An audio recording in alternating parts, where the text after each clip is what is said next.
Welcome back to BBC News, and let's return straight away to that breaking news we have just heard from the Metropolitan Police. Let me tell you, they have issued a statement, an update, they say, on their investigations into misconduct in public office offences. They don't mention by name Peter Mandelson, but let me tell you what they say in the statement. Deputy Assistant Commissioner Hayley Stewart of the Met says, "I can confirm that officers from the Met's Central Specialist Crime Team are in the process of carrying out search warrants at two addresses.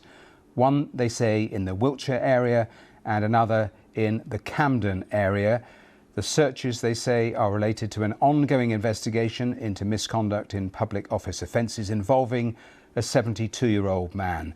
The statement says he has not been arrested and inquiries are ongoing." So that has just come from the Metropolitan Police. Of course, it is a week almost exactly since the latest tranche of information was released by the Department of Justice, and there's been just a tsunami, an avalanche of information, of emails, of documents, and of course that has led to all sorts of ramifications, and of course the political ramifications here in the UK. Straight to Westminster, straight to Nick Eardley, who is across this story for us.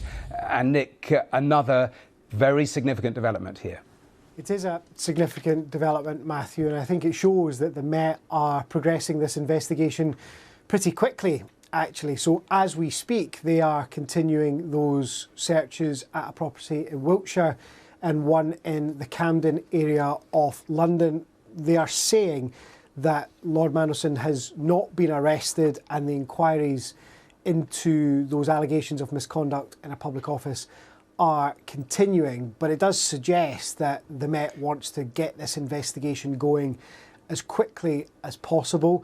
It's another difficult moment for the government because it means that this story is going to be back in the limelight over the next few hours. Remember that a lot of the focus over the past 48 hours or so has moved on to the Prime Minister about his judgment in appointing Lord Mandelson, but as part of that tranche of emails we got published in the US, there are some quite remarkable ones which relate to information that appears to have been shared from Lord Mandelson to Jeffrey Epstein, including details of government business shared by insiders in Number 10 with Lord Mandelson when he was Business Secretary, talking about things such as government asset sales. There was also an email in there where it appeared that Lord Mandelson had sent Jeffrey Epstein confirmation that a bailout of Eurozone countries was coming, not something the UK would have been involved in, but something it would have known about in advance. So there has been a real sense of shock around Westminster at some of the information that was apparently being shared, and police now progressing that investigation, it seems, pretty quickly. And we know when Gordon Brown, the former Prime Minister, raised this back in September, there were initial inquiries, but it has become clear over recent days that perhaps a lot of these emails were on his private email, and that, I suppose, is significant in terms of just tracing some of the basic information and communications. Yeah, you're absolutely right, because you remember former Prime Minister Gordon Brown asked in September, just before Lord Mandelson was sacked as ambassador, for the Cabinet Secretary to look into this, and the Cabinet Secretary said he couldn't find anything. And one of the reasons for that I say could because we're not certain, but it could be that Lord Mandelson wasn't using his government email to communicate with Jeffrey Epstein. My understanding from back in September, when some of these emails first emerged, was that Lord Mandelson didn't know about them because they'd been at an internet email address, a BT internet email address that he no longer used nor had access to. So it's quite feasible that these emails are also from an email address that he no longer has access to.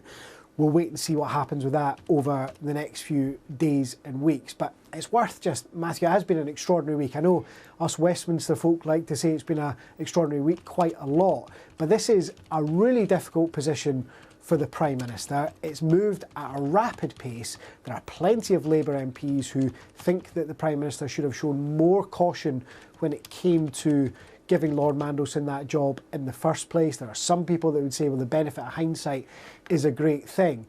But these documents published just last week by the US Department of Justice about Jeffrey Epstein's contact with various people around the world have just lit a fuse in Westminster and have led to a huge political crisis that has ended Lord Mandelson's political career, may well yet end others too.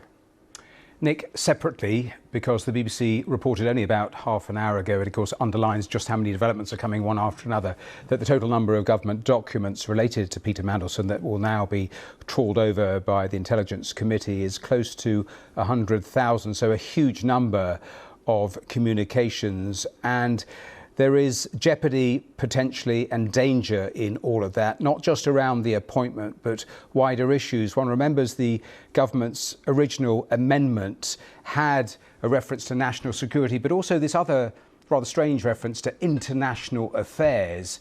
And that, I suppose, is, if you link those two things together, there are areas of obvious danger, aren't there, about potentially where messages go and what they've said. Yeah, I mean, the fear in government is that some of the stuff that could be published is really embarrassing. It could be one of the things covered by this disclosure motion in Parliament, the things the government has to disclose, is all communication between Lord Mandelson, government ministers and special advisors while he was US ambassador. That is potentially a huge amount of information, and I think the Epstein files have shown us that Lord Mandelson wasn't always particularly discreet with his private messaging. So that could mean embarrassing stuff about the UK's relationship with the Trump White House. It could mean embarrassing details about Lord Mandelson's role in advising the government about various things it was doing. It could be about personal relationships that Lord Mandelson had with senior people in government. It's potentially a massive, massive moment when that stuff's published. Just to remind everybody what happens, because I think there has been some confusion about what will happen next. I don't have a timeline for you. I can't tell you when this stuff is going to be published. What will happen is the Cabinet Secretary, the most senior civil servant in the country, will decide what he thinks can be disclosed publicly. That stuff will go to Parliament and we will see it all. It will be another case of journalists like me going through it, trying to figure out what's in there. There will be some stuff that the government says is sensitive on national security grounds or those international relations grounds you talked about. That will go to the Intelligence and Security Committee. The government will be asked to identify exactly how it thinks it's prejudicial to national security or UK international relations. And the Intelligence and Security Committee will then decide what to do with that information. One of the options it could have is to publish it in a report. But given the scope and the scale and the number of documents that are covered by this, it's a huge moment, and there'll be a lot of people in government extremely nervous about what's going to come out. Exactly. Let's turn to perhaps the wider Labour Party, because, of course, we've had a few MPs break ranks and be very open about thinking the Prime Minister's position is untenable. But what sense are you getting from the various conversations you're having? I think the mood is bad. I think a number of MPs who would have been reluctant to criticise Keir Starmer in the past are now doing so privately. But I don't think we're yet at a tipping point. Now, that doesn't mean that nothing will happen in the next few days that changes that. It doesn't mean that Sir Keir Starmer might not decide himself that he can't go on. We're certainly at a point where things are extremely dangerous for the Prime Minister, perhaps irrecoverable. But in terms of the immediacy of whether he's removed from office, I don't get the sense that something's about to happen imminently that would force that issue. But there are a lot of things coming up that could. One is the release of those documents. If we get any of that stuff in the next few days and weeks and it's embarrassing for the government or for Number 10, more pressure on the Prime Minister. The Gorton and Denton by-election at the end of the month, if Labour's thumped in that, as many Labour folk fear, that will put more pressure on the Prime Minister. May, the local elections in England, the Scottish and Welsh elections as well, if they go as badly for the Labour Party as many expect, potentially finishing third in Wales, maybe even third in Scotland, that would put considerably more pressure on the Prime Minister. You're absolutely right as you go through the various bear traps that are there already in the timeline.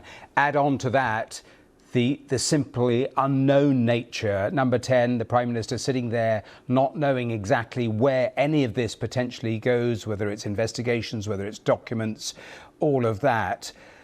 I was talking to Tom Baldwin, Keir Starmer's biographer, only a short while ago. He agreed with a point you were making an hour or so ago, is perhaps one of the things that helps Keir Starmer is the fact that all the obvious successors have their own problems of different sorts.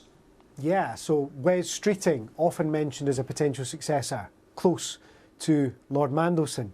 Angela Rayner, still being investigated by HMRC. That has not been wrapped up yet, so she has that baggage.